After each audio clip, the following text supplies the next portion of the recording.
Right, I'm going to start cleaning these carpets up. I've decided I'm not going to get the carpet cleaner out on it because this is grinding years and years worth. So in a minute I'll show you what I'm going to do. It'll take more drying, but the results should be better. I'm going to try and get down to the core and get something out. So we'll have a go at this one, which looks quite bad. So I'll set up and then I'll show you what I'm doing with them. Light blue Peter, here's one that I prepared earlier. It's just drying, but if it dries like that, it'll be great.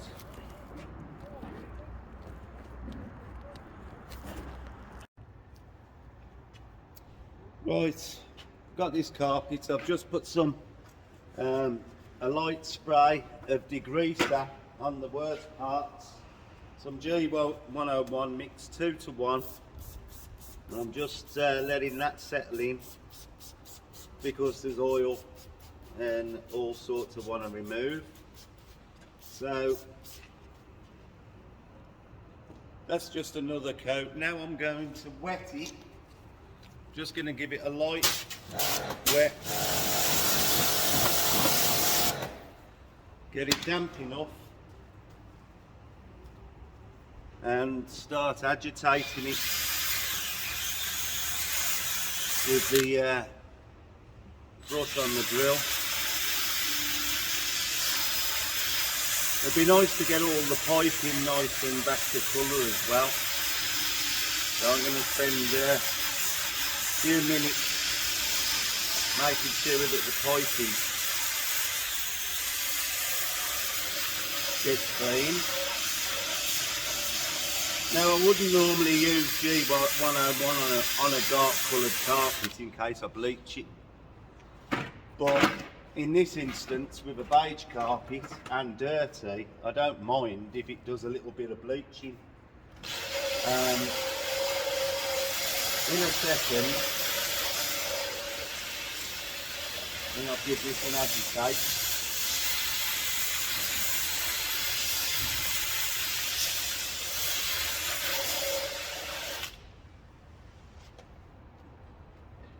I've mixed some Vax Premium upholstery cleaner with warm water, and now I'm going to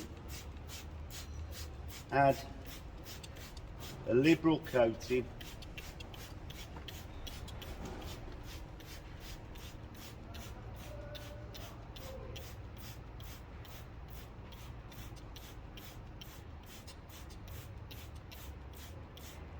As I said before, I could use a carpet cleaner with an extractor, but to be fair, I don't think that it gets everything out.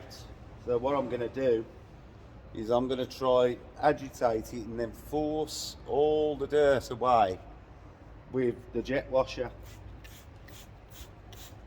I mean, there is no right or wrong really when you're cleaning this stuff, as long as you don't put something on that's going to stain or damage the carpet, then whatever it takes. You know, there's plenty of household products you can use for upholstery cleaning. It doesn't have to be specialist.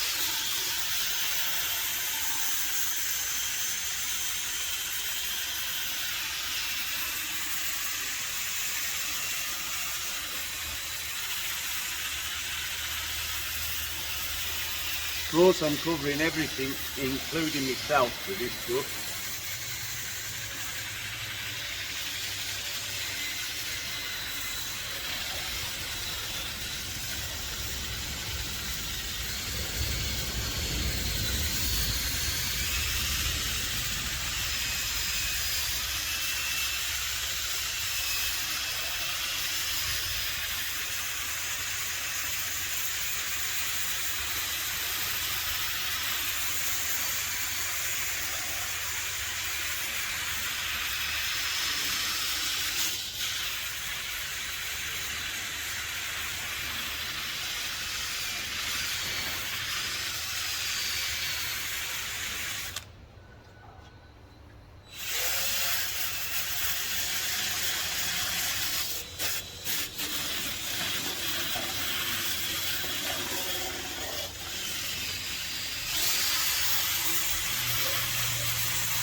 didn't just want to show a before and after because everybody could do that, but I wanted to show that you have to put a bit of effort in to get these things clean. Right, now I'm going to rinse it.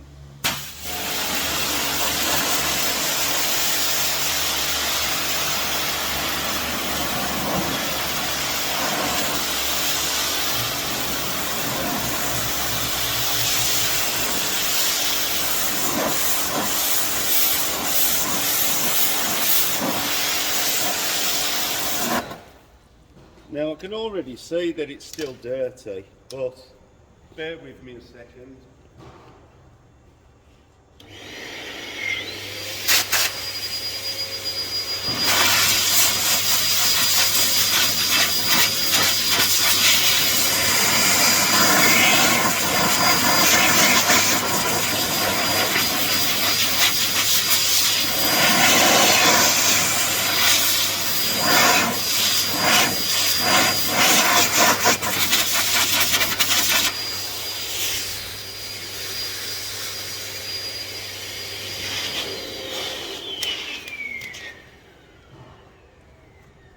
You can clearly see that we've still got a lot of dirt in this area. You know, this is years and years of build-up of grime, so it's not going to come out in 5 minutes. And what I'm going to do now is I'll do the whole process over again, and I'll keep repeating it until I'm happy that it's going to dry clean. So I won't leave you to watch the next half an hour of me doing this, but you get the general idea of what I'm doing. Try and get all this nice and clean.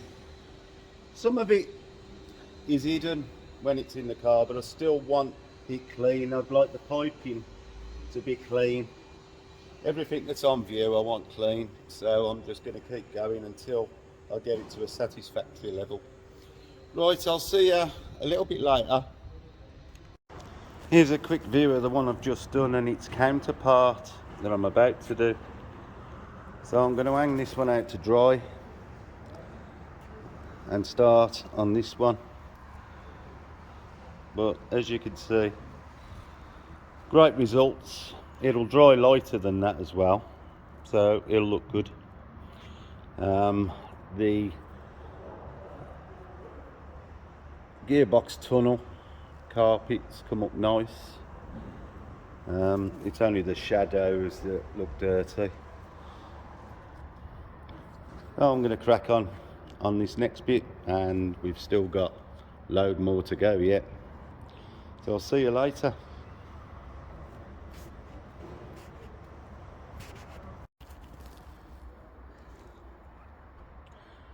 I've took them panels out, removing the masking, and this is about ready with a wipe down. When I've cleaned all the carpets, and I'm well underway now, just got to make sure they're dry. Most of them are just glued in, so they need to be dry beforehand. And they're all coming up quite nice. I've been blowing them off with the big boy with some hot air coming out of it. Try and speed up the drying process, and they'll should be in a day or two. I'm hoping a day. Start putting them back in, but it's took me all morning to do the stuff you can see hanging up, so this afternoon I should be able to knock this lot off, and I'll give this a wipe down inside and get the glue ready. Quite exciting really, getting to this stage after all these years to put the interior in. Once the interior's in, I'll start looking at the mechanical stuff that I need to do to recommission it.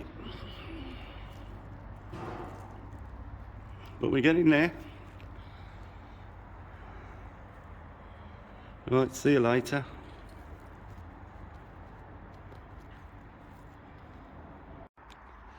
Hi, it's Ted from The Devil's in the Detail.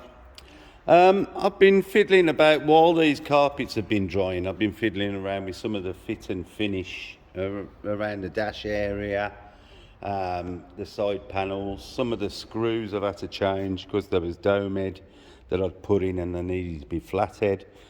So I've been around and changed all the things I need to do, and I thought today I'll start mapping out where the panels go. Well, when I was cleaning, I didn't realise at the time that I was missing two carpets out the pack, which is the front side of the car. So I've now got these to clean, but I've had the underlay. Well, I've took it out the packet, and I've been mapping that out, putting it down, because that'll have to be glued in first. So here we have, that's the offcut to make up some of the bits that are not patterned. I'll do that myself, but this is the underlay kit for the vehicle. I've now got to clean these carpets. I'll better do them first so they can be drying, and then I can start gluing this lot in. And I've just trial fitted to work out where these panels go. As you can see, they come up lovely and clean. They're just all resting in place at the moment. That's why I realised that I was two missing. So I should have worked it out beforehand, but I didn't, so there you go. Nobody ever says I was perfect, and certainly not me. This one's still drying slightly, so that's the centre console. So really, today I'm going to start gluing the underlay and get that all nice before we start fitting the carpets. It shouldn't be difficult. I've got to make sure that all these leather bits here go in the rail and go in tidy, for which I've got a scraper that I've taped the blade up so that I don't damage when I'm tucking it in, because that'll all be after tucked into the chrome moulding. So just getting myself prepared really for a couple of days of carpet laying, but firstly I'm going to start getting the underlaying today. So I'm going to take all this back out. Firstly I'll go and wash those two carpets, and then we'll get on with the underlay. But some of the other jobs that I needed to do I've done while it's all been drying, and also I've been having another go at finishing off the chrome moulding, which I still haven't completed, but it's getting there. And that's a complete pain in the arse. I wish I'd took the chance of the windscreen cracking and put it in when I should have, but there you go, you live and learn. For anybody who's going to do one, put the chrome moulding in when you put the screen in. Right, so this is the part that I says, you know, I'd satined beforehand, so that all looks tidy for when it goes back together. So I'm going to get on now. I've got a gallon of adhesive. It looks like I'm going to need quite a bit. So let's get on with it. So I'll see you on the next one. Right, I've cut out the hole where the gear selector comes through, and I'm now ready to start applying the glue. It's a contact adhesive. Now, I advise you not to use this in an enclosed area, else you'll be high as a kite. I'm not really opposed to being a little bit high, something to do with the 90s and the way I spent my life, but I've got the door open. I've now washed the other carpets, they're hanging out to dry, and there's plenty of fresh air in this place. So it's about 40 foot high, look. So I'm not really going to feel the effects, well, not all of them. I'm hoping that I might feel some, but there you go. I've got a brush, and I've also bought an applicator if I need it, but I'm going to brush it on and then start fitting it. So let's get this piece done, get it in, and we can start putting the jigsaw together. So I'll see you in a bit.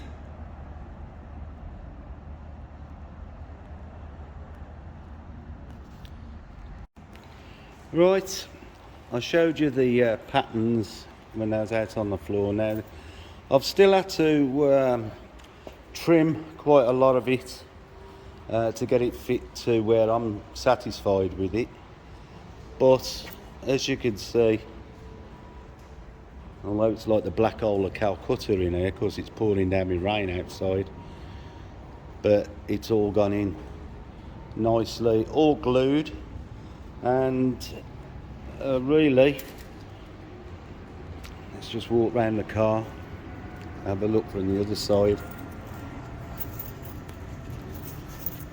Once this has gone off overnight, it's 3:30 now. It's took me a bit longer to put it in than I anticipated, but everything I do takes longer. But I've got it all fitting really nice. So I'd already put sound deadening pads underneath it. But the problem I've always found with these classics, when you put the carpet sets in, they're a bit baggy. And I didn't want it baggy. I want to be able to stretch it into place, make it look taut, neat and tidy. So that's why I've put the underlaying, because it will pump out the carpet a bit and I can fit it better. I'm hoping when this is all the carpets go in, they'll fit perfectly. So tomorrow I'm going to start gluing the carpeting, and we'll see how it looks. But for today, I'm really pleased with how I've got it to fit. They never come, a perfect fit, these kits, but you can trim and manipulate them, and obviously you can get it to a nice fit. So that'll be it. I suppose tomorrow I'll be putting the carpet in. Once the carpets are in, the seats can go in. So that'll be another cleaning job. So there you go. I'll see you on the next one.